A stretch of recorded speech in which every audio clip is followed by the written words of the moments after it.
सभी को नमस्कार। आज वर्ल्ड हिस्ट्री का हम टॉपिक कर रहे हैं, जर्मनी का एकीकरण। यह टॉपिक उस कड़ी का हिस्सा है जो हमारी जल्दी 50 दिवसीय कार्य योजना शुरू हो रही है कि 50 दिवस के अंदर हम इंडियन हिस्ट्री और वर्ल्ड हिस्ट्री का पूरा सिलेबस करेंगे। वो चाहे इतिहास व्याख्याता के लिए, आपको इतिहास व्याख्याता के लिए है बेसिकली, तो वो जल्दी अपने उसको शुरू कर रहे हैं, उसी का ये हिस्सा है। और दूसरी बात कि कोई भी वर्ल्ड हिस्ट्री का वो प्रशासनिक सेवा में कहीं भी जो भी अदर हर स्टेट के जो कोर्सेज हैं उसमें लगता है। जर्मनी एकीकरण जहां भी है सबके लिए एकीकरण जो है ये टॉपिक काम का है। तो जर्मनी का एकीकरण पढ़ते हैं। ज्यादा हम इसमें जितनी इतिहास व्याख्याता की जो तैयारी करने वाले हैं, मेरा अनुभव जो जितना है उसके हिसाब से आपको बता देता हूं। आप भरोसा करके चलना, जितना आपको करवा दूं सिर्फ आपको उतना करना है बस।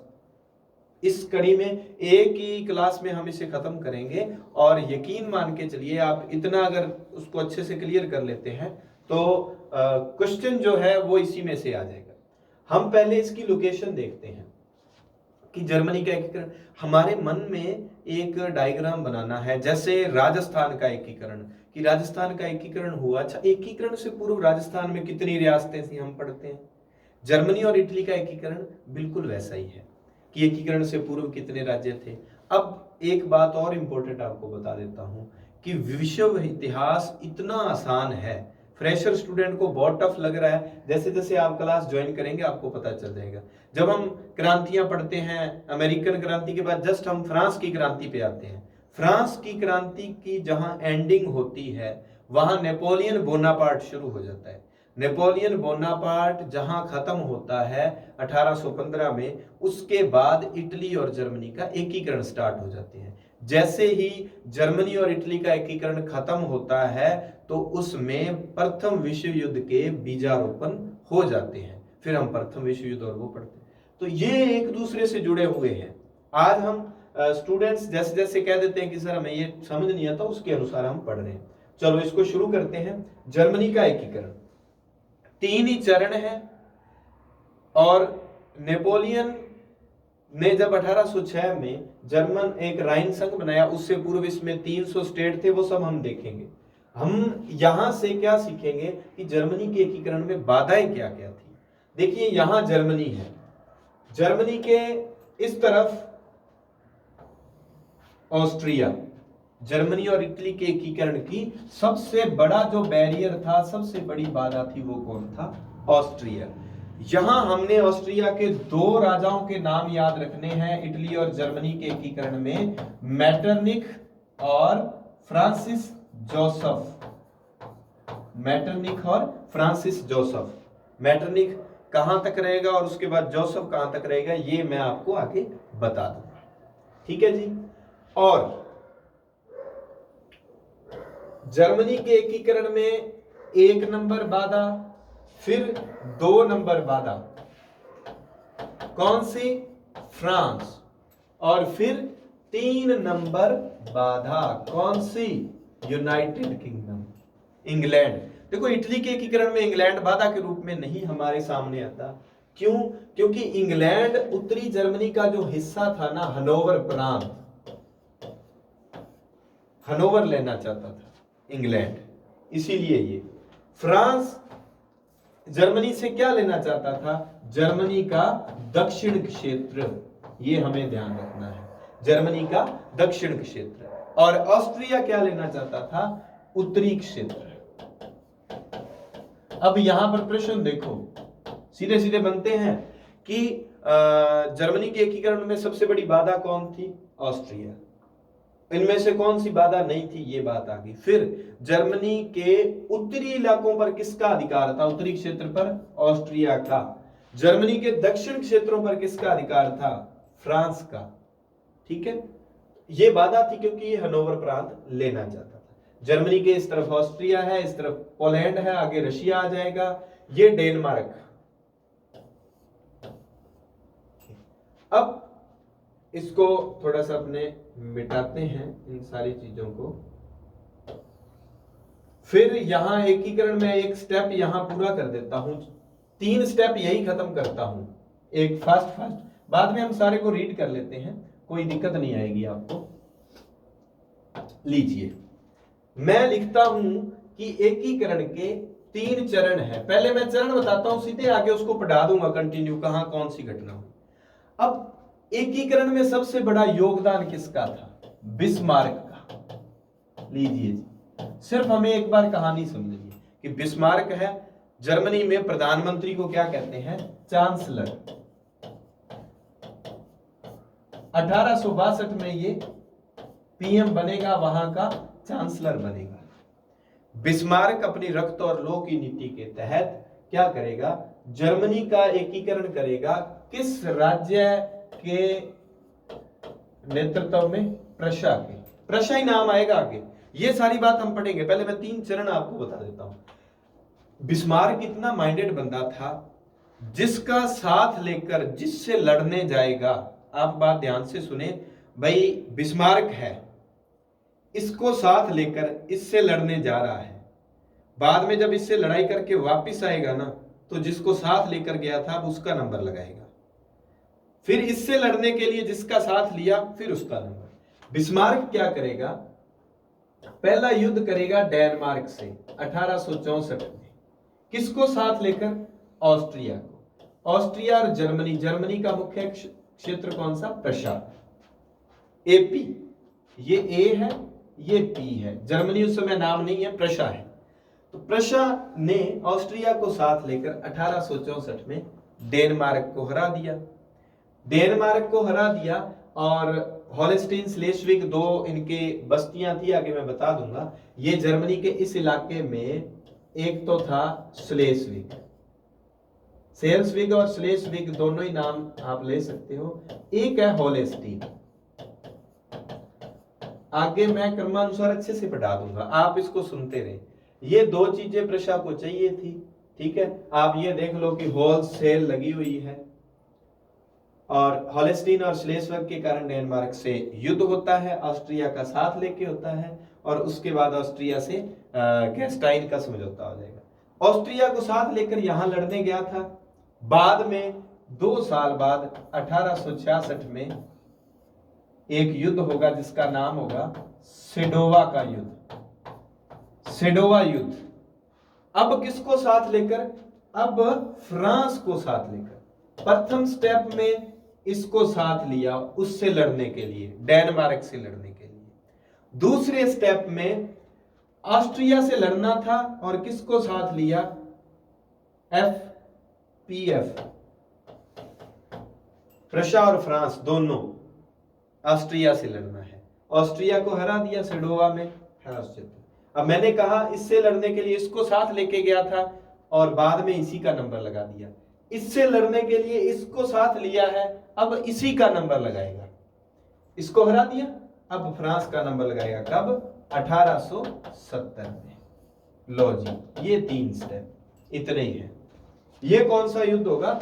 ये होगा सेडान का युद्ध।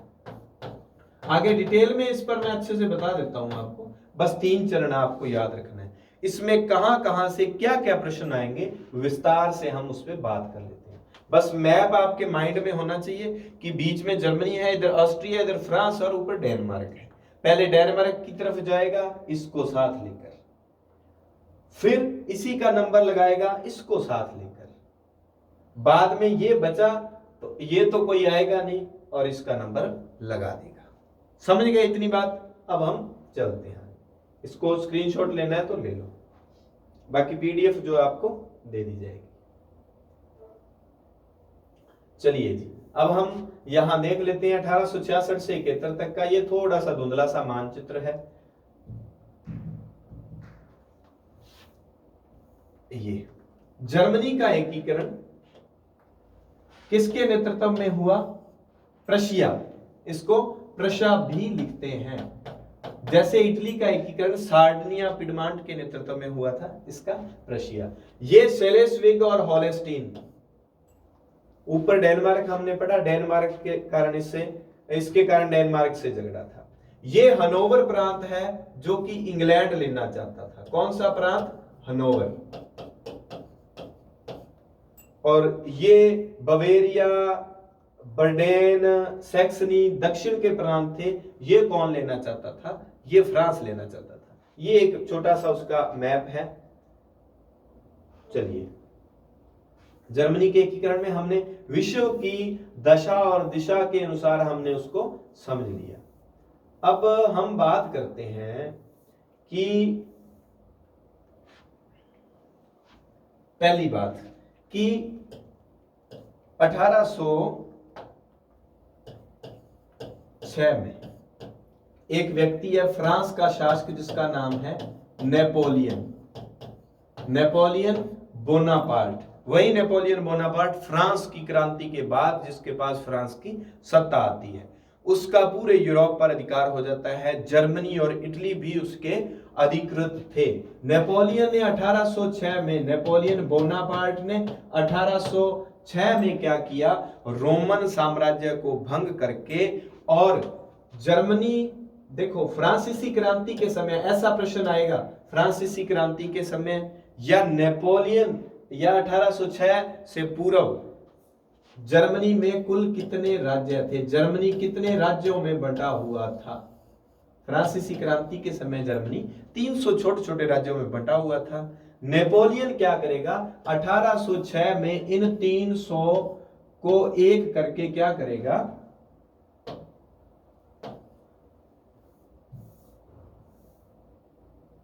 इन 300 को एक करके नेपोलियन क्या करेगा? 39 राज्यों का एक क्या करेगा? राइन संघ बना देगा। 39 राज्यों का राइन संघ। आगे एक एक चीज लिखी हुई है, आप निश्चिंत रहें, आपको समझना है कि पहले 300 प्रांत। हम राजस्थान के बारे में पढ़ते हैं कि एकीकरण से पूर्व राजस्थान में कितनी रियासतें थी? भारत में 562 जितनी भी, राजस्थान में की 19 रियासतें, इतने ठिकाने, 3 ठिकाने थे। उसी तरह एकीकृत होने से पहले 300 राज्यों में बटा हुआ था। सबसे पहले इसके एकीकरण का काम जो शुरू किया वो किसने किया? नेपोलियन बोनापार्ट ने। ठीक है, वो क्या करता है? 39 राज्यों का एक राइन संघ बना देता है। चलिए, अब हम इसको आगे डिटेल में पढ़ते हैं। ये स्लाइडें आपके शॉर्ट नोट्स के लिए है। जर्मनी का एकीकरण, मैंने आपको कहा कि नेपोलियन बोनापार्ट जर्मनी के एकीकरण का बीजारोपण करता है, लेकिन इतिहासकार लिप्सन जो है, हमारे लिप्सन साहब ने एक अलग ही बात कह दी। वो कहता है कि यह इतिहास के मजाकों में से एक है कि आधुनिक जर्मनी का जन्मदाता कौन है? नेपोलियन है। कहते हैं कि जर्मनी और इटली का एकीकरण की शुरुआत कौन करता है? दोनों की नेपोलियन करता है। पर लिप्सन भाई साहब कहते हैं कि यह तो इतिहास का सबसे बड़ा मजाक है। पृष्ठभूमि में हम बात करें 1806 में, ये सीधे सीधे पॉइंट जहां से प्रश्न, सिर्फ उसी पर बात करेंगे।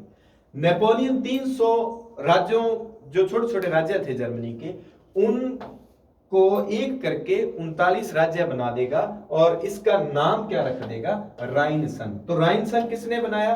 1806 में नेपोलियन ने। राइन संघ में कितने राज्य थे? 39 राज्य। साथ साथ अच्छे से कवर करें आप, एक भी प्रश्न गलत नहीं होगा।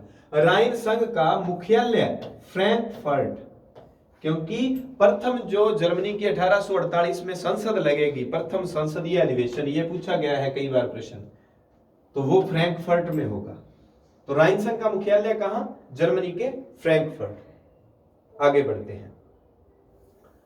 1806 वाले सन की एक ही घटना जो है हमारे काम की है। अब हम आगे बात करते हैं 1806 के बाद 1815 वियना में। देखिए, जब नेपोलियन का पतन हो जाता है 1815, वाटरलू की लड़ाई, नेपोलियन जो है 1815 में लास्ट लड़ाई में हार जाता है, तो वियना में, ऑस्ट्रिया की राजधानी वियना में एक सम्मेलन रखा गया 1815 में, जिसमें क्या किया गया? राइन संघ का नेतृत्व फ्रांस की जगह किसको दे दिया? ऑस्ट्रिया को। ठीक है, और राइन संघ का नाम चेंज करके जर्मन परिसंघ भी लिख देते हैं और जर्मन संघ भी लिख देते हैं। अब दो प्रश्न, राइन संघ कब बना? 1806 नेपोलियन ने बनाया और 39 राज्य थे। जर्मन संघ, वो राइन, जर्मन संघ कब बना? जर्मन संघ 1815 के वियना सम्मेलन में, और इसका जो नेतृत्व किसको दिया गया? अब ऑस्ट्रिया। समझ गए इतनी बात। और जर्मन परिसंघ का अध्यक्ष किसको चुना गया? ऑस्ट्रिया को। और उपाध्यक्ष किसको चुना गया? प्रशा को। एक बार ये भी प्रश्न आया हुआ है कि निम्नलिखित में से वियना सम्मेलन ने क्या दिया, तो डाइट, जर्मन की जो प्रतिनिधि सभा है जर्मनी की, डाइट वो वियना सम्मेलन की देन है। अब हम बात करते हैं जर्मनी की भौगोलिक स्थिति की, कि उत्तर में कौन से प्रांत थे, मिड में कौन से थे और साउथ में कौन से थे। उत्तर में मैं बात करूं तो प्रशा सबसे बड़ा राज्य था जिसके नेतृत्व में जर्मनी का एकीकरण हुआ। सीधा सा प्रश्न, जर्मनी का नेतृत्व एकीकरण किसके नेतृत्व में? प्रशा राज्य के नेतृत्व में। हनोवर प्रांत, होलेस्टीन, स्लेस्विग, ये सब। और उत्तरी जर्मनी के राज्यों पर किसका शासन था? ऑस्ट्रिया का शासन था। चलिए अब हम बात करते हैं दक्षिण जर्मनी जो है उस पर किसका शासन था? दक्षिण जर्मनी के राज्यों पर फ्रांस का शासन था। और मुख्य बात, दक्षिण जर्मनी में अगर हमें थोड़े से राज्यों को याद रखना हो कि कौन कौन से हैं, तो ब्रेटेनबर्ग, बवेरिया, सैक्सनी, बेडेन, स्टार्सबर्न आदि जो थे दक्षिणी जर्मनी में ये स्टेट आते थे। और जर्मनी के दक्षिण हिस्से पर फ्रांस का शासन था, फ्रांस के अंडर में थे वो। मध्य में एक मुख्य इनका जो आप कह दो खनन क्षेत्र का मुख्य एरिया पड़ता था जर्मनी का, वो था राइनलैंड। तो प्रारंभ में 300 राज्य, फिर 39 राज्यों का संघ बना, वो राइन संघ था, फिर उसकी जगह जर्मन संघ बना, वो हमने अच्छे से देख लिया। बाधाएं, बैरियर्स क्या क्या थे जर्मनी के एकीकरण में, क्यों एक नहीं हो रहा था? सबसे बड़ी बाधा इटली जर्मनी के एकीकरण में वो क्या थी? ऑस्ट्रिया, उत्तर पर उसका शासन था। इंग्लैंड भी एक बाधा है, वो उत्तर में एक प्रांत पड़ता था, मैंने आपको बताया हनोवर प्रांत, उसको हनोवर प्रांत चाहिए था। दक्षिण में फ्रांस का शासन था, फ्रांस भी एक बाधा थी। 1815 में ही चल रहे हैं अभी। 1815 में एक घटना तो हुई, वेना सम्मेलन।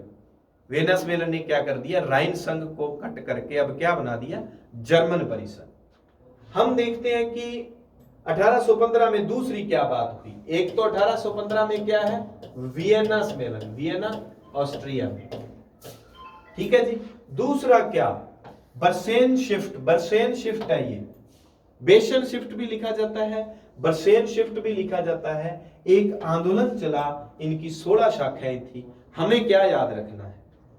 देखो जब हम पूरी वर्ल्ड हिस्ट्री को पढ़ लेते हैं तब सीधा से प्रश्न कई बार आ जाता है, बेशन शिफ्ट या बर्सेन शिफ्ट आंदोलन संबंधित था जर्मनी, इटली, फ्रांस, ऐसे करके, तब और तो सब ध्यान में आ जाता है। फिर ये कंफ्यूज हो जाता है कि ये इटली के एकीकरण से संबंधित था या जर्मनी के। वैसे जर्मनी पढ़ेंगे तो नॉर्मल है, याद रह जाता है। तो बर्सेन शिफ्ट 1815 में एक आंदोलन चला। ये कहां से चला था? जेना विश्वविद्यालय पड़ता है प्रशा में, वहां के स्टूडेंट्स ने इसको चलाया था, जेना विश्वविद्यालय। इसकी कुल 16 शाखाएं थी, ये हमें ध्यान में नहीं रखना।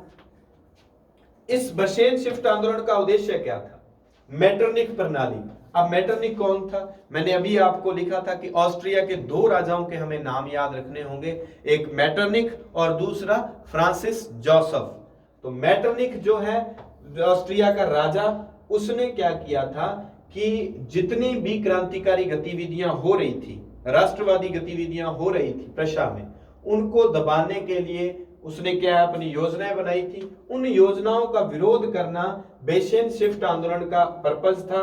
और ये जो आंदोलन था वो ट्री टस्के के नेतृत्व में शुरू हुआ था। अब इसके बारे में कितनी बातें। बेशन शिफ्ट आंदोलन किससे संबंधित है? जर्मनी एकीकरण से। कब चला? 1815 में। कहां से? जेना विश्वविद्यालय से। किसके नेतृत्व में? ट्री टस्के के नेतृत्व में। चलिए आगे बढ़ते हैं अभी। हाँ जी, नारा क्या था? बेशन शिफ्ट आंदोलन का नारा क्या था? कि जर्मनी का उत्थान नैतिक चरित्र से। जब हम इटली का एकीकरण पढ़ेंगे वहां हम कैवूर को पढ़ते हैं, गैरीबाल्डी को पढ़ते हैं, मैजिनी को पढ़ते हैं, और एक जियोबर्टी आएगा। जियोबर्टी भी वहां उनके एकीकरण में बात करता है नैतिक चरित्र की। तो यहां बेशन शिफ्ट आंदोलन का उद्देश्य, जो नारा था वो क्या था? कि जर्मनी का उत्थान कैसे होगा? नैतिक चरित्र द्वारा। 1815 की घटना, उसके बाद 1817 की घटना काम की नहीं है। वाल्टबर्ग में एक समारोह हुआ था, लिप्जिंग युद्ध की ये वर्षगांठ मनाई जा रही थी। ये हमारे काम की नहीं है। अक्टूबर 1818 की घटना हमारे काम की है कि मैटरनिख ने एक घोषणा की जिसको हम कहते हैं एक्स ला शैपेल का आदेश। अब ये क्या था एक्स ला शैपेल आदेश? ये था, इसने इस आदेश द्वारा ये कह दिया कि संसार में अभी भी क्रांतिकारी विचारों के दमन की आवश्यकता है, कि जितनी क्रांतिकारी गतिविधियां हो रही है उन सबको तहस नहस कर दो, जर्मनी प्रशा में जो चल रहा है। तो एक्स ला शैपेल आदेश किसने जारी किया? मैटरनिख ने। कब जारी किया? 1818 में। ध्यान रखें, पहले हमने 1806 की घटना पढ़ी, फिर 1815 में दो घटनाएं, वियना सम्मेलन और बशेन शिफ्ट आंदोलन। फिर उसके 3 साल बाद हम 1818 में पहुंचते हैं। मैटरनिख ने एक आदेश जारी किया, एक्स ला, चप्पल नहीं है ये शैपेल है। चप्पल से आप याद रख लेना, चप्पल उतार ली मैटरनिख ने। संसार में अभी के क्रांतिकारी विचारों को दबाना पड़ेगा, तो दबाने के लिए तो चप्पल की आवश्यकता पड़ती है, और चप्पल कौन सी है? 18 नंबर।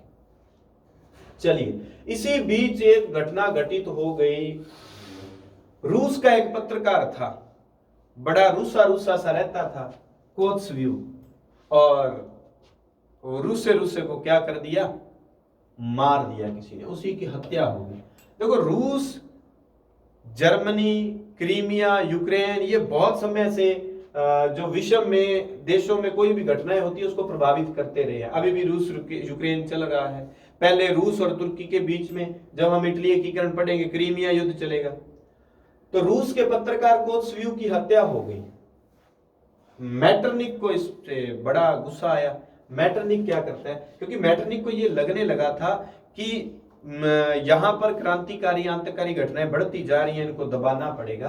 तो मैटरनिख एक और आदेश जारी करता है। वो कौन सा है? कार्ल्सबाथ, ये बात है, कार्ल्सबाथ का आदेश। कब जारी किया? 1819 में। तो हमें मैटरनिख के दो आदेश हैं। एक तो पहले चप्पल उतारी थी, संसार में भी क्रांतिकारी विचारों के दमन की आवश्यकता है, वो 1818 में, और एक साल बाद एक आदेश जारी करेगा, कार्ल्सबाथ का आदेश। ठीक है, ये क्या था? जेन्ना विश्वविद्यालय की गतिविधियों पर रोक लगाने के लिए। सीधा प्रश्न, क्योंकि इसने दो आदेश जारी किए हैं, तो जेन्ना विश्वविद्यालय की गतिविधियों पर रोक लगाने के लिए कौन सा है? कार्ल्सबाथ का आदेश।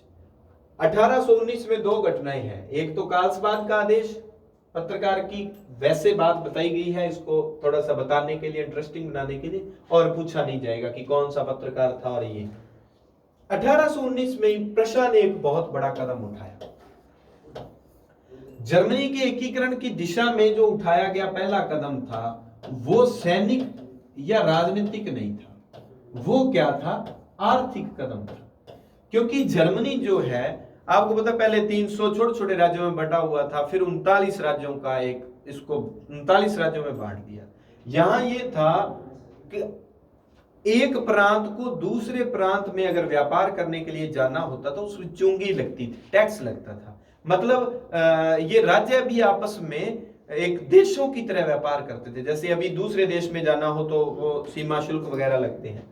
तो ये क्या किया प्रशा ने 1819 में? श्वार्ज़बर्ग, सौंदर, शोशन नामक छोटे छोटे जो राज्य थे, इनसे एक संधि की प्रशा ने। उस संधि के तहत एक संघ का निर्माण किया गया, और उस संघ का क्या नाम था? जॉलबरीन संघ, 1819। तो जॉलबरीन संघ कब बनता है? इसी समय बनता है। स्थापना किसके नेतृत्व में हुई? प्रशा के। तो जॉलबरीन क्या था? एक आर्थिक संघ था। अभी असिस्टेंट प्रोफेसर के एग्जाम में आया था कि जॉलबरीन संघ किस देश से संबंधित था या कहां स्थापना हुई संघ की। तो इटली भी ऑप्शन में था, जर्मनी भी। तो बहुत सारे स्टूडेंट्स को यही आता ही नहीं दिमाग में कि जर्मनी से संबंधित था या इटली से संबंधित था। तो जैसे जर्मनी, जैसे जॉलबरीन। देखो, जर्मनी जब पढ़ोगे तब तो नॉर्मल बात है, बर्शेन शिफ्ट भी याद हो जाएगा, जॉलबरीन भी। लेकिन जब पूरी वर्ल्ड हिस्ट्री पढ़ी होती है उसके बाद याद रखना कि कौन सी घटना किस देश से संबंधित है, ये भी बड़ी बात हो जाती है। इसलिए जब भी आप तैयारी करते हैं तो उसको देश के साथ, कि हाँ मैं इस देश को पढ़ रहा हूं, इस घटना का संबंध इस देश से है, पहले वो भी देख लिया करो। अच्छा जी, ये जो संघ था वो फ्रेडरिक लिस्ट एक विचारक हुए थे, उस पर आधारित था। देखो, बहुत सारी बुक्स में ये लिखा आएगा कि इस जॉलबरीन संघ की स्थापना 1834 में हुई। 34 में नहीं हुई, 34 में क्या था कि जर्मन के लगभग सभी राज्य जो थे ना, लगभग सभी राज्य, ठीक है, इसके सदस्य बन चुके थे। 1834 तक 18-20 जो स्टेट थे वो इसके सदस्य बन चुके थे। ये था जॉलवरीन संघ। जॉलवरीन क्या था? एक आर्थिक संघ। ये जर्मनी के कुछ कवि है, मैंने यूं ही लिख दिया, आप पढ़ लेना कि हर्डर जर्मन साहित्यिक राष्ट्रवाद का जन्मदाता है। भाई कोई असिस्टेंट प्रोफेसर का एग्जाम दे रहा हो उसके भी काम आ जाएंगे। फैक्ट जो है, फैक्टे, फैक्टे जो है फैक्ट नहीं है, ये फैक्टे है। ये फ्रांस व जर्मनी की लड़ाई को तर्क के आधार पर सिद्ध करता है। फ्रांस और जर्मनी में जो हुआ था। हीगल जो था ना, बिस्मार्क पर सबसे ज्यादा प्रभाव किसका था, किस विचारक का? वो हीगल का था। संसार में वो कहता था सब कुछ राष्ट्र है, और राष्ट्र को एक नाम दिया गया वोल्केजिस्ट, एक शब्द हिटलर ने दिया था, ये भी राष्ट्र से संबंधित है। 1848 में क्या होता है? 2-3 घटनाएं एक साथ घटित होती हैं। 1848 देखो, जर्मनी के एकीकरण में अभी हमने जो सन याद रखने थे, 1806, 1815 में 2 घटनाएं, 1818 में 1 घटना और 1819 में 2 घटनाएं, ये हमने याद कर लिया। जॉलवरीन संघ और वो आदेश, कार्लसबाद का आदेश। अब सीधा हम पहुंच गए 1848। फ्रांस में क्या हुआ? नेपोलियन तृतीय का शासन चल रहा है। वियना, ऑस्ट्रिया में क्रांति हो गई 1848 में। मेटरनिक की जगह फ्रांसिस जोसेफ राजा बन गया, क्योंकि बहुत सारी आगे संधियां और युद्ध होंगे। तो वहां पूछा जा सकता है कि ये ब्यारिज समझौता हुआ, गैस्टाइन समझौता हुआ, इसमें ऑस्ट्रिया किस राजा ने हस्ताक्षर किए? तो मेटरनिक ज्यादा चर्चित रहा था, ऑस्ट्रिया का राजा, पर वहां सब जगह साइन किसके हैं? फ्रांसिस जोसेफ के, क्योंकि मेटरनिक का पतन 1848 में हो जाता है। मेटरनिक ही सबसे बड़ा विरोधी था इनके एकीकरण का। 1810 साल बाद 1858 में क्या होगा? प्रशा का राजा, याद रखना बहुत इंपॉर्टेंट है। एकीकरण के समय प्रशा का राजा कौन था? विलियम प्रथम। विलियम प्रथम जो है वो हमें याद रखना जरूरी है। फ्रेडरिक चतुर्थ की जगह विलियम प्रथम राजा बन जाता है। 1848 में क्या हुआ था कि मैंने कहा था कि राइन संघ का जो मुख्यालय कहां रखा गया था? फ्रैंकफर्ट में। उसी फ्रैंकफर्ट में जर्मन संघ का एक अधिवेशन बुलाया गया, जिसमें यह तय हुआ कि प्रशा शासक को इस जो जर्मन संघ है उसका सम्राट नियुक्त कर देते हैं। और उस समय सम्राट कौन था? फ्रेडरिक चतुर्थ। 1848 की बात है। और फ्रेडरिक चतुर्थ ने क्या कर दिया? ये शर्त स्वीकार करने से मना कर दिया। क्यों? क्योंकि उस समय संविधान तैयार करने की बात की गई थी। संविधान बनेगा, एक संसद होगी, तो सीधा सीधा था कि राजा की चौधरी इतनी चलेगी नहीं। फ्रेडरिक चतुर्थ चाहता था कि मैं निरंकुश राजा बनूं, इसलिए फ्रेडरिक चतुर्थ ने ये जो ऑफर मिला था ठुकरा दिया, फ्रैंकफर्ट अधिवेशन वाला। और फ्रैंकफर्ट जो संसद थी वो क्या हो गई? असफल। अब कईयों को लगा वो बात समझ में नहीं आई क्या है। 1848 में जर्मन संघ जो वियना सम्मेलन में बना था 1815, उनका फ्रैंकफर्ट में अधिवेशन रखा गया। अधिवेशन रख के प्रशा वालों ने ये कहा, प्रशा का मतलब जर्मनी है, इन्होंने कहा कि भाई एक राजा है अपना फ्रेडरिक चतुर्थ, उसको ताज पहना देते हैं, हमारा एक संविधान बनाएंगे, हमारी एक संसद होगी, डाइट हमारी चल रही है, ठीक है, और हम क्या करेंगे? और राजा पर अंकुश भी रखेंगे और आगे देश का सिस्टम संभालेंगे। फ्रेडरिक चतुर्थ ने कह दिया ऐसे संविधान और ऐसी संसद की मेरे को आवश्यकता नहीं है, मैं आपकी बात नहीं मानता, इसलिए फ्रैंकफर्ट अधिवेशन जो है वो असफल हो गया। प्रशा का वित्त मंत्री, जो जर्मन रेलवे का संस्थापक माना जाता है, फ्रेडरिक लिस्ट, इसका नाम आपको थोड़ा सा याद रखना है। ये कुछ कोटेशन थी। युद्ध ही प्रशा का सबसे बड़ा उद्योग है, युद्ध ही है ये। मिराबो ने कहा था मैं आपके साथ, मैं नहीं है ये, मैं 1 नंबर कोटेशन, 2 नंबर, मैं आपके साथ नष्ट हो जाना स्वीकार करूंगा। बिस्मार्क ने विलियम प्रथम को कहा था, जब उनकी संसद ने सैनिकों पर पैसा लगाने से मना कर दिया था, सैनिक सुरक्षा पर कि इतना पैसा नहीं दे सकते, संसद के एक भागने, तो इन्होंने कहा था कि जबरदस्ती अपने किसी तरह पैसा निकाल लेंगे। राजा को ये कहा कि मैं आपके साथ खड़ा रहूंगा कैसी भी स्थिति हो, तो मैं आपके साथ नष्ट हो जाना स्वीकार करूंगा। किसके शब्द हैं? बिस्मार्क के, अपने राजा विलियम प्रथम के लिए। समस्याओं का हल रक्त और तलवार से होता है, तो रक्त और तलवार की नीति किसकी थी? बिस्मार्क की। बहुत इंपॉर्टेंट है। बिस्मार्क कहता था कि बस तलवार उठाओ, हथियार उठाओ, एकीकरण संभव है। जॉलवरीन के निर्माण ने भविष्य में प्रशा के नेतृत्व में जर्मनी के एकीकरण का मार्ग प्रशस्त कर दिया। ये किसने कहा? कैटल बी ने। ये जो जॉलवरीन संघ कब बना था? ये हमने पढ़ा 1819 के आसपास बना था, और 1834 तक लगभग सभी राज्य इसके सदस्य बन चुके थे। ये हमने एक आर्थिक संघ के बारे में पढ़ा था। कैटल भी कहता है कि जब जॉलवरीन बना तो एकीकरण का मार्ग जो है प्रशस्त हो गया था। विलियम केसर प्रथम ने 1861 में 39 नई सैनिक टुकड़ियां, रेजिमेंट बनाई थी। ठीक है, उनको बनाने की घोषणा की थी। वो एक छोटी सी बात है, यहां आ गई, इतनी इंपॉर्टेंट है नहीं, अनइंपॉर्टेंट सा फैक्ट है। ठीक है, हमारे काम की बात हमने देख ली। वहां से जो सीधे क्वेश्चन काम का है वो ही बता रहा हूं। संसद, जर्मन की संसद का क्या नाम? संसद का एक भाग का नाम था राइख या राइक्सटैग, लोकसभा, और जो राज्यसभा है उसको क्या नाम दिया गया है? बूंदे राष्ट्र। जो डाइट थी, प्रतिनिधि सभा, संसद, उसके दो भाग थे, राइक और बूंदे राष्ट्र। क्योंकि 9वीं की किताब में इनके नाम आ जाते हैं, एनसीईआरटी की है, तो प्रश्न कहीं से भी बन सकता है।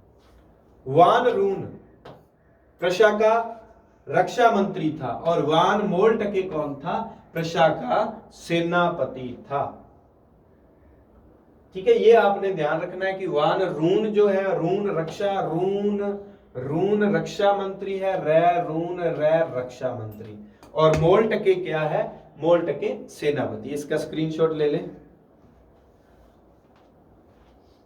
हाँ जी, बिस्मार्क की बात आती है कि 1861 वाली बात आ गई थी, इसलिए आगे लिखा हुआ है कि सितंबर 1862 में बिस्मार्क जो है जर्मनी का पीएम या चांसलर बनता है। अब देखो, क्योंकि इटली का एकीकरण मैं पढ़ाऊंगा तो इटली के एकीकरण में भी बात आएगी, तो कैवुर की जब भी बात आएगी कि कैवुर इटली का प्रधानमंत्री कब बनता है? 1852 में, 10 साल पहले बना था। क्योंकि सीधा सा प्रश्न, आप जब इटली और जर्मनी एकदम पढ़ लोगे दोनों साथ में, बाद में जब प्रश्न आएगा तो पता ही नहीं चलेगा प्रशा वाला कब बना चांसलर, बिस्मार्क, और कैवुर कब बना। तो कैवुर जो है वो पहले बना था इटली का एकीकरण 1852 में। ठीक है, क्योंकि जर्मनी के एकीकरण का जो सिस्टम है वो बहुत जल्दी समाप्त हो गया था, कुछ ही वर्षों में। बिस्मार्क 1847 में अपना राजनीतिक प्रवेश शुरू करते हैं। बिस्मार्क का जीवन थोड़ा सा देख लेते हैं। इटली के एकीकरण में 3 लोगों का योगदान ज्यादा है, कैवुर, गैरिबाल्डी और मेज़ेनी। यहां सिर्फ बिस्मार्क का ही है। 1851 से 59 तक फ्रैंकफर्ट में प्रशा का प्रतिनिधित्व करते हैं। फ्रैंकफर्ट में हर वर्ष उनका सम्मेलन होता था, फ्रैंकफर्ट संसद में, तो प्रशा का प्रतिनिधित्व करते हैं। 1859 से 62 तक रूस में राजदूत, रूस के राजा की उपाधि जार, जैसे क्रांति के समय पढ़ते हैं जार निकोलस द्वितीय, तो जार से ये दोस्ती के हम नहीं तोड़ेंगे, तो रूस के राजा से दोस्ती होगी। मार्च 1862 में ये फ्रांस चला गया, और नेपोलियन तृतीय, इटली के एकीकरण और जर्मनी के एकीकरण के समय फ्रांस का राजा नेपोलियन तृतीय है। जो इनके एकीकरण की शुरुआत करता है वो नेपोलियन प्रथम था, बोनापार्ट, वो अलग था। ये नेपोलियन तृतीय अलग है, ध्यान रहे। वो तो 1815 में नेपोलियन अलग से अपने लगता है, वो भी पढ़ाया जाएगा आपको।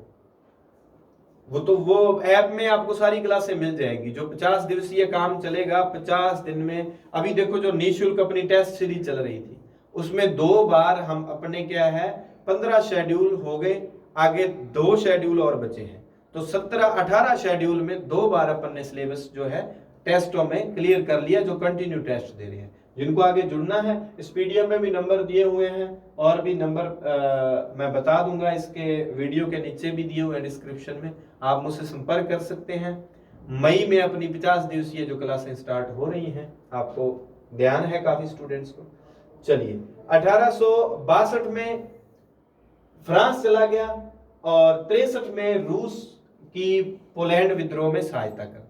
अब बिस्मार्क ने 1847 से लेकर 62 तक एक काम पक्का कर लिया, वो ये काम था कि आस पड़ोस के जितने थे, फ्रांस वाले से मित्रता होगी, रूस वाले से मित्रता हो गई, तो इंग्लैंड के राजा से भी ठीक हो गया, तो सारा सिस्टम बढ़िया बना लिया। अब एकीकरण को बिस्मार्क ने कहा शुरू कर देना चाहिए। एकीकरण शुरू होता है, 3 चरण है, 1864, 66, 70। 64, 66, 70। पहला युद्ध किसके साथ होगा? डेनमार्क से, वेना और गेस्टाइन संधि होगी। दूसरा युद्ध सेडोवा का युद्ध ऑस्ट्रिया से, और डॉन सबसे लास्ट में आता है, सेडॉन का युद्ध, ये किससे होगा? फ्रांस से। अब इनको याद रखने का तरीका बताता हूं आपको। चलिए, प्रथम चरण, दिमाग में एक बात रखो, क्या? वो ये बात है कि आपके घर पे गेस्ट आए हुए हैं जी, ठीक है, गेस्ट आ गए, हमने गेस्ट को कहा, ये सेल्स वीक है इसका नाम, कि सेल लगी हुई है, कौन सी? होलसेल, होलसेल लगी हुई है। तो होलेस्टीन और स्लेस्विग दो ऐसी जगह जिसके कारण डेनमार्क से झगड़ा होता है प्रशा का, और इस युद्ध के बाद 2 संधियां होंगी, वियना संधि और गेस्टाइन समझौता। तो इसलिए गेस्टाइन समझौता यहां याद रखना जरूरी है। देखिए, लंदन में 1852 में एक सम्मेलन हुआ था जिसमें डेनमार्क को कहा गया था कि जो जर्मनी के स्लेस्विग और होलेस्टीन जो जगह हैं, इनका प्रशासन आप लोग देखोगे, इस पर अधिकार नहीं कर सकते। पर डेनमार्क का फ्रेडरिक जो चतुर्थ था, उसने मार्च 1863 में क्या किया? होलेस्टीन पर हौले हौले हो जाएगा प्यार कर दिया, होलेस्टीन पर हौले हौले कब्जा कर लिया। चलिए, बाद में क्रिश्चियन नवम राजा बनेगा फ्रेडरिक चतुर्थ के बाद, वो इस व्यवस्था को स्वीकार कर लेता और एक नए संविधान के तहत वो कहता है कि होलेस्टीन और स्लेस्विग जो है वो हमारे अधिकार में रहेगा। बिस्मार्क भाई साहब इसको कहते हैं कि इस कानून को, आपके संविधान को रद्द करो, ये ऐसा नहीं चलने वाला, नहीं तो मैं अपने बंदों को बुला लूंगा और ये हौले हौले जो प्यार है सब आपका मैं ढीला कर दूं। चलो जी, डेनमार्क ने कहा बुला ले, क्रिश्चियन नवन ने कहा तेरे में जो पावर है देख लेंगे, कर देख लेते हैं। चलो, नहीं माना, ये आ गए, भी बंदे आ रहे हैं, आप बच जाओगे। जनवरी 1864, प्रशा और ऑस्ट्रिया, मैंने आपको कहा था डेनमार्क से लड़ने जाएगा तो ऑस्ट्रिया से समझौता करके ऑस्ट्रिया को कहेगा भाई मेरे साथ चल। अपने क्या करते हैं, बिस्मार्क ने ये कहा ऑस्ट्रिया को कि देखो, आपके, हम तो आपके पहले ही गुलाम है, आपके अधिकार में है, तीसरा अपने ऊपर शासन कर रहा है, क्या 2 राज्य हैं, एक आप रख लेना होलेस्टीन और स्लेस्विग में से, एक हम रख लेंगे अपने, वो तो चौधर ना करें। ऑस्ट्रिया ने कहा बात तो तेरी ठीक है। जनवरी 1864 में प्रशा और ऑस्ट्रिया में आपसी समझौता हो जाता है, सुरक्षा समझौता। फरवरी 1864 में डेनमार्क पर आक्रमण कर देती है प्रशा और ऑस्ट्रिया की दोनों सेनाएं, और अक्टूबर 1864 में डेनमार्क पराजित होकर वियना की संधि कर लेता है। डेनमार्क कहता है वियना की संधि में ए जोड़िया था हाथ, क्रिश्चियन नवम कहता है अब क्या करो, स्लेस्विग भी रख लो, होलेस्टीन भी रख लो, हमें कुछ नहीं चाहिए। तो ऑस्ट्रिया ने अब बिस्मार्क को कहा, ऑस्ट्रिया का राजा कौन है? जोसेफ, और प्रशा का राजा कौन है? विलियम प्रथम या विलियम केसर, विलियम प्रथम भी कहती है इसको, विलियम केसर भी कहती है। तो ऑस्ट्रिया ने प्रशा को कहा भाई आपने कहा था दोनों बांट लेंगे, होलेस्टीन और स्लेस्विग, क्या बांटते हैं? क्या नहीं यार, ऐसे गेस्ट की तरह आपको बुलाएंगे। प्रशा ने कहा, गेस्टाइन समझौता किया, कब होता है? 15 अगस्त से एक दिन पहले, 14 अगस्त 1865। बहुत इंपॉर्टेंट है गेस्टाइन समझौता। पूरी वर्ल्ड हिस्ट्री में जब पढ़ने के बाद ये पूछ लिया जाए ना गेस्टाइन समझौता किन के मध्य हुआ, तो पता नहीं चलता इटली था या जर्मनी। इटली ऑस्ट्रिया है, जर्मनी ऑस्ट्रिया है, इटली फ्रांस है, जर्मनी फ्रांस है, सब गोल हो जाता है। तो गेस्ट कौन कौन है, ये गेस्टाइन समझौता। तो गेस्ट की जब भी बात आए कि गेस्ट आए थे किसके लिए, होलसेल के लिए, तो होलेस्टीन और स्लेस्विग वाला जितना भी काम था वो डेनमार्क के साथ युद्ध था, तो समझौता किसके साथ होगा, ये ऑस्ट्रिया के साथ। लो जी, गेस्टाइन समझौते में क्या हुआ, गेस्टाइन समझौते में कुछ नहीं ज्यादा हुआ। स्लेस्विग, अब ये पूछा जाता है गेस्टाइन समझौते में प्रशा को क्या मिला और ऑस्ट्रिया को क्या मिला, कंफ्यूज नहीं होना। इसमें ये शय है ना दुओ दो वाला, और प्रशा में भी दुओ दो वाला शय है। आ लो जी बात, प्रशा को क्या मिला, शय वाला, शय को शय वाला मिला, और होलेस्टीन किसको दे दिया, ऑस्ट्रिया को। ये भी बिस्मार्क की चाल थी। क्या चाल थी, क्योंकि जो ऑस्ट्रिया के नजदीक पड़ता था वो नहीं दिया उसको। भी मान लो 1 2 3 ऑस्ट्रिया के नजदीक ये पड़ता है, ये नहीं दिया, ये दिया जो दूर पड़ता था, ताकि इसको बाद में बिस्मार्क अपने अधिकार में। ये ऐसा ही समझौता था। लोइनबर्ग की एक डची थी, वो प्रशा ने पैसे देके खरीद ली, ये पकड़ो पैसे, 2 गट्टी पड़ी है और लोइनबर्ग की डची जो बस्ती है हमें दे दो। कील नहर, एक बंदरगाह कील नहर का, दोनों ने, ऑस्ट्रिया और प्रशा ने कहा अपने दोनों के अधिकार में रहेगा, पर किलेबंदी का अधिकार किसको दिया, प्रशा को। तो गेस्टाइन समझौता 14 अगस्त 1865 को होता है। उसकी शर्तें आपको अच्छे से याद रहनी चाहिए। हमें मुद्दा ही पता है स्लेस्विग होलेस्टीन का था, तो अच्छे से याद रह जाती है। बहुत इंपॉर्टेंट बात कि ये शब्द किसके हैं, हमने दरार को कागज से ढक दिया, बिस्मार्क के। किस संधि या किस समझौते के बाद कहे कि हमने दरार को कागज से ढक दिया, किसके बाद, गेस्टाइन समझौते के बाद। गेस्टाइन समझौता किस किस के मध्य हुआ, ऑस्ट्रिया और प्रशा के मध्य। राजा कौन कौन, विलियम केसर, और ऑस्ट्रिया का कौन था, फ्रांसिस जोसेफ। चलिए आगे बढ़ते हैं। प्रथम चरण कंप्लीट। द्वितीय चरण, द्वितीय चरण में आपको यही याद रखना है, पै फै बै, पै पतंग, फै फल और बै बकरी, पै फै बै, ये क्रम से आपको। पै व फै ने, मैंने लिखा पै व फै ने बै नामक समझौता किया। लो जी, क्या हुआ, अक्टूबर 1865 में पै फै, पै का मतलब प्रशा, फै का मतलब फ्रांस, और बै का मतलब ब्यारिज। तो ब्यारिज समझौता किसके मध्य होता है, पै फै के मध्य बै समझौता, ब्यारिज, बिया के आपस समझौतों कर ले। ये अक्टूबर 65 में है, ध्यान रहे, दोनों समझौते बहुत इंपॉर्टेंट है। वो अगस्त 65 में था गेस्टाइन समझौता, गेस्ट को 15 अगस्त से एक दिन पहले बुलाना है, 14 अगस्त को, और अक्टूबर में बिया को बुलाएंगे। ये देखो अक्टूबर में बै बकरी है और बिया में भी बै बकरी है, तो ब्यारिज खुद कह रहा है कि मैं अक्टूबर में हूं। 65 तो चलो याद रह जाएगा। प्रशा और फ्रांस के मध्य इसमें क्या हुआ, अब ऑस्ट्रिया को युद्ध में हराना था, तो प्रशा जो है वो फ्रांस को अपने अधिकार में ले रहा है।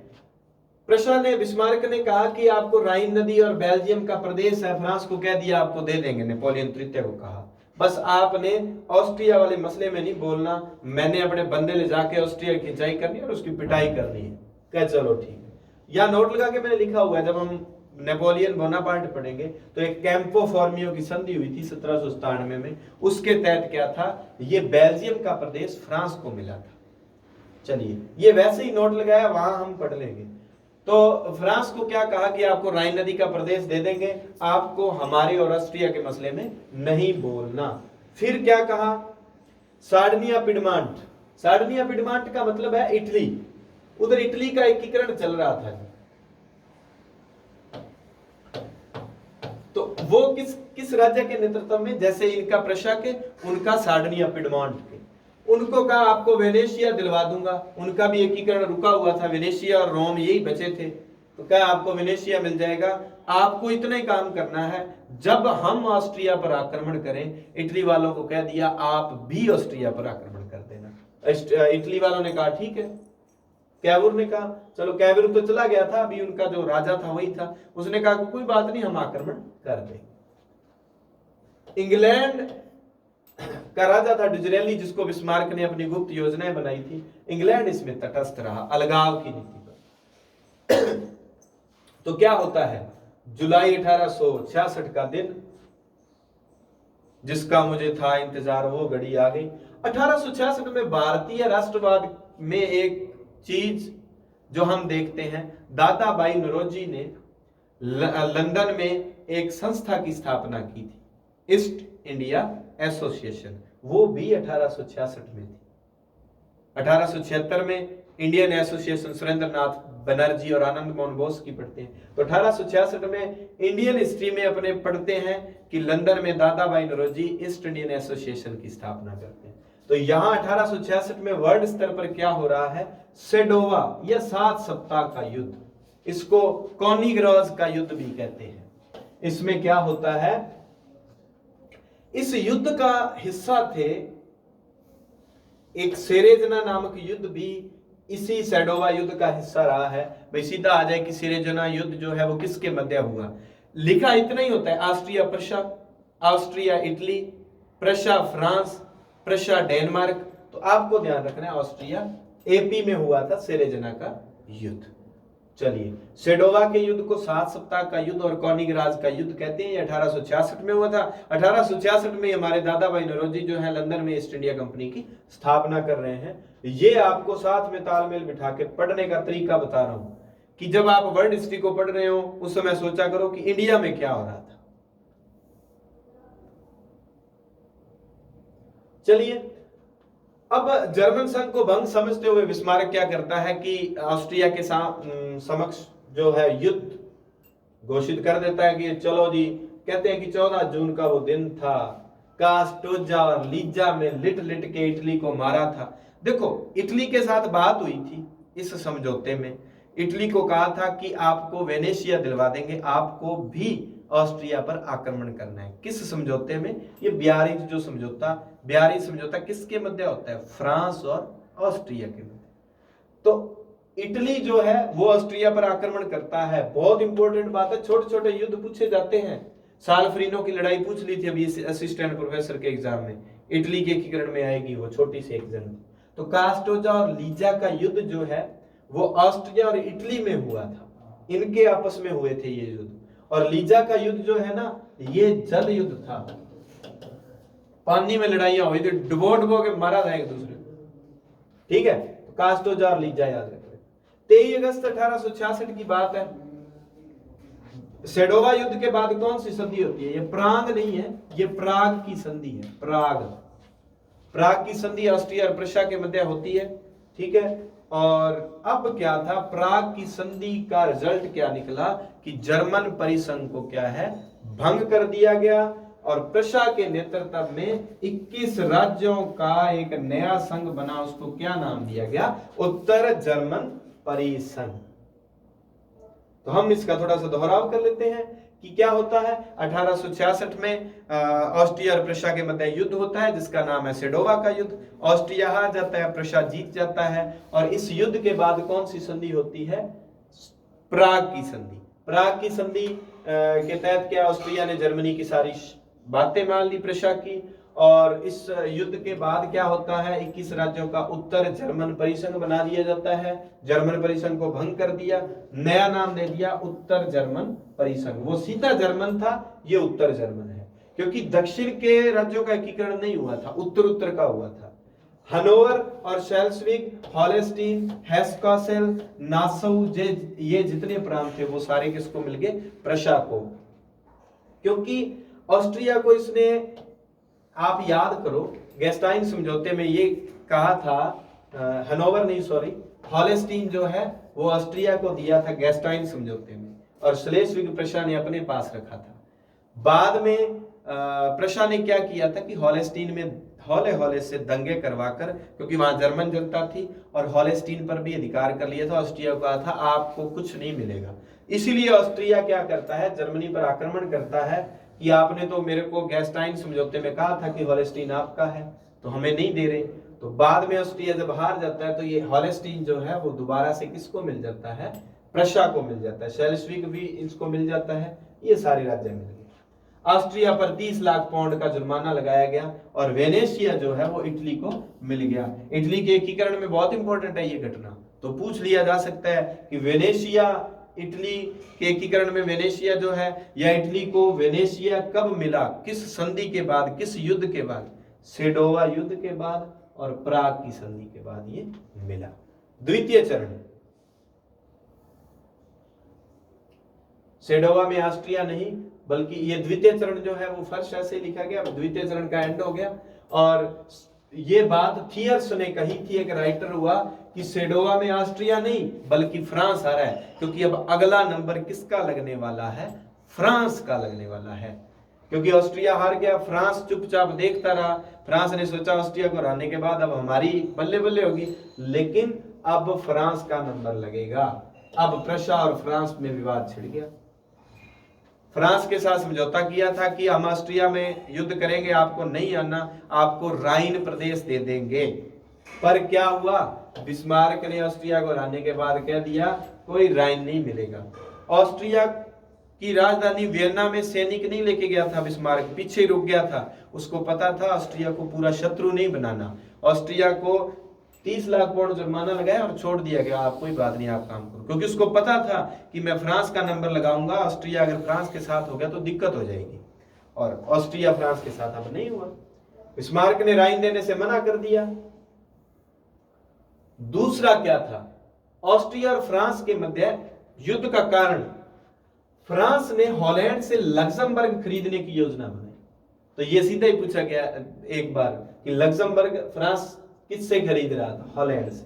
बिस्मार्क ने विरोध कर दिया। बिस्मार्क कहता है कि ना, मैं झुकेगा नहीं साला। बिस्मार्क ने कह दिया कि ना भाई, आपको लग्जमबर्ग नहीं खरीदने देंगे। ऐसे कैसे खरीद लोगे? स्पेन, अच्छा, फ्रांस और प्रशा के मध्य युद्ध का तत्कालीन कारण, या पूछ ले कि सेडान के युद्ध का तत्कालीन कारण क्या था?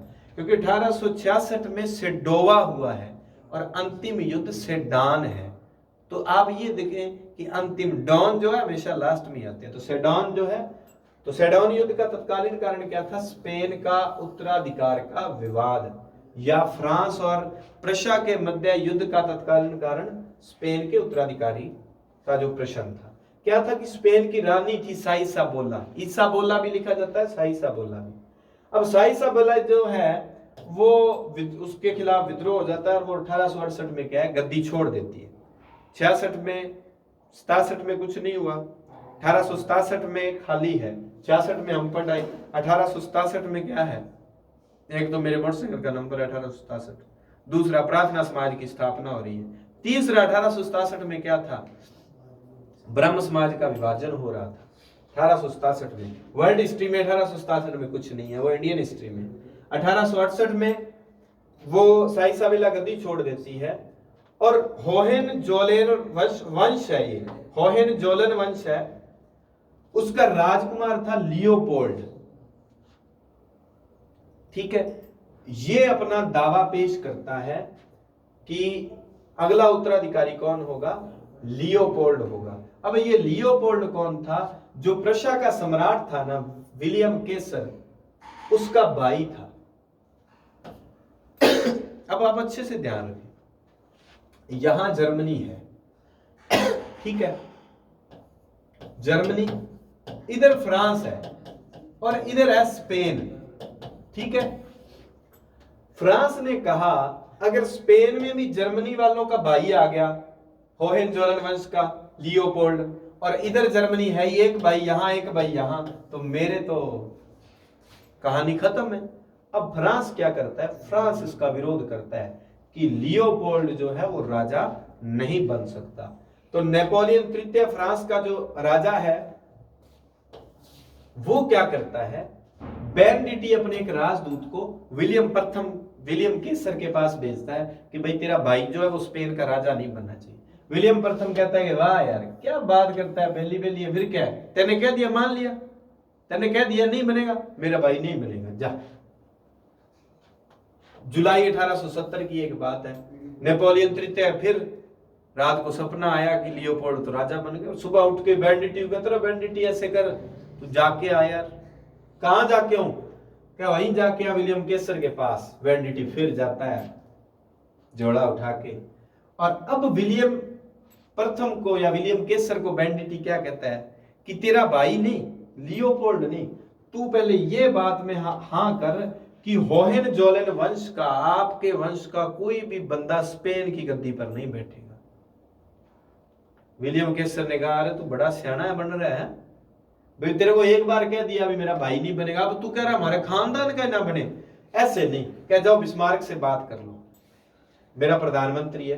बिस्मार्क के पास तार भेजा गया। अब बिस्मार्क क्या करेगा, उस तार को बदल देगा, उस पत्थर को बदल देगा। एक सिगरेट सिगार पी रहा था, चिंगारी गिरी और अर्थ का अनर्थ हो गया। बिस्मार्क ने क्या कहा कि बैंडिटी आया था नेपोलियन तृतीय वाला राजदूत, विलियम केसर हमारे राजा जी ने अच्छी बेइज्जती करके भेजा उसको, ये मेरे पास तार पड़ा है, एम्स तार बड़ा प्रसिद्ध था। बिस्मार्क से संबंधित है ये घटना, और ये सारी खबरें जो है फ्रांस के अखबारों में छप जाती है। फ्रांस वाले कहते हैं अच्छा हमारे राजदूत की बेइज्जती करके भेजी प्रशा के राजा ने। चलो ये 1870 में खबर घर घर फैल गई खबर। फ्रांस वालों ने कहा इज्जत का सवाल, अरे चलो 15 जुलाई 1870 को सेडान में मिलते हैं।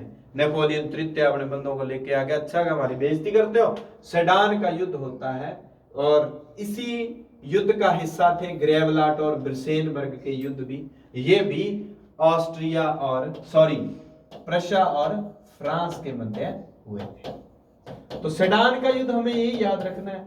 डॉन कौन कौन थे, पी और एफ, प्रशा और फ्रांस। सेडोन का संबंध किससे है, प्रशा और फ्रांस से। सेडोवा का संबंध किससे है, प्रशा और ऑस्ट्रिया से। डोवा, तो डोवा कौन है, प्रशा और ऑस्ट्रिया, और डॉन कौन है, प्रशा और फ्रांस। इतना ध्यान रखना आपको, क्योंकि ऑप्शन में प्रशा फ्रांस भी होगा और प्रशा ऑस्ट्रिया भी होगा। जनवरी 1871 नेपोलियन को क्या है, बर्खास्त कर दिया गया। फ्रांस में गणतंत्र की स्थापना कर दी गई। इसी के साथ तालियां बजाओ, एकीकरण का तीसरा चरण पूरा। अभी हम फ्रैंकफर्ट की संधि करेंगे सेडान युद्ध के बाद। विलियम प्रथम का राज्याभिषेक हो गया 71 में, ये सब आंकड़े आप पढ़ लेना। और राज्याभिषेक कहाँ हुआ, वर्साई महल में फ्रांस में हुआ था। शीश महल में सम्राट घोषित कर दिया विलियम प्रथम को। फरवरी 1871 में बिस्मार्क को जर्मनी एकीकरण का ताज पहना दिया जाता है और मार्च 71 में विक्टर द्वितीय का राज्याभिषेक कर दिया जाता है। ये तो सामान्य बातें, आपको इसमें से कुछ नहीं याद रखना। फ्रैंकफर्ट की संधि, तो सेडान युद्ध के बाद कौन सी संधि होती है, सेडोवा के बाद। ये आपको बार बार कोई बड़ी बातें नहीं है, बस बार बार वही। सेडोवा के बाद प्राग, सेडान के बाद फ्रैंकफर्ट। फ्रैंकफर्ट में फै आ रहा है नाम तो वैसे ही पता चल जाएगा, प्रशा के साथ फ्रांस की। तो फ्रैंकफर्ट संधि कब होती है, 10 मई 1871। इसमें क्या था कि दक्षिण जर्मनी के जो 4 राज्य थे, बवेरिया, बॉडेन, विटनबर्ग और हंस डार्मस्ट्राड, जो जितने 4 राज्य थे दक्षिण जर्मनी के, वो सारे क्या है, जर्मनी को दे दिए जाते हैं और फ्रांस अपना दावा छोड़ देता है। अब फ्रैंकफर्ट संधि में प्रथम विश्व युद्ध का बीजारोपण हो गया। कैसे, फ्रांस के बहुत समृद्ध प्रांत थे अल्सास और लॉरेंस, उसका काफी भाग जो है वो भी फ्रांस ने अपना क्षेत्र भी जर्मनी को देना पड़ा था। इस युद्ध में 20 करोड़ पाउंड की धनराशि देनी पड़ी थी फ्रांस को। ठीक है, फ्रांस की बहुत बेइज्जती हुई थी, इसीलिए क्या है, प्रथम विश्व युद्ध का बीजारोपण होता है। रिफ्लेक्शंस एंड रेमिनिसेंसेज, ये किसकी किताब है, रिफ्लेक्शंस एंड रेमिनिसेंसेज, ये है बिस्मार्क की। लोकतंत्र के साथ संपर्क लज्जास्पद है, बिस्मार्क कहता है। हेजन ने एक बात कही है, बहुत इंपॉर्टेंट है, ये बात बहुत इंपॉर्टेंट है। हेजन कहता है 1871 के पश्चात फ्रैंकफर्ट की संधि यूरोप को रिसाने वाला फोड़ा बन गया। अब फ्रांस बदला लेने के लिए तत्पर रहा और ये बदले की भावना उसके सामने कब आती है, जब 1914 में प्रथम विश्व युद्ध शुरू होता है। युद्ध के बाद बिस्मार्क ने रक्त व लोह की नीति त्याग दी, अब शक्करबेर की नीति अपनाई। Thanks for watching, share and like this session. अच्छा, शेयर लाइक सब्सक्राइब वो जो काम करते हो वो तो आप कर रहे हो। ठीक है कर दो। वीडियो अच्छी लगे तो अपने किसी साथी जो इतिहास वाले हैं उनको भेज दिया करो, आपका भी फायदा होगा। और अपने इस सीरीज को कंटिन्यू रखेंगे, जो टेस्ट से नहीं जुड़े वो टेस्ट के साथ जुड़ जाए, ठीक है। और मेरे को इस नंबर पर 9799054186 पर व्हाट्सएप कर दें, टेस्ट सीरीज में आपको जोड़ लूंगा। कॉल करनी हो तो 6377131509 पर कर लें। धन्यवाद, जय हिंद।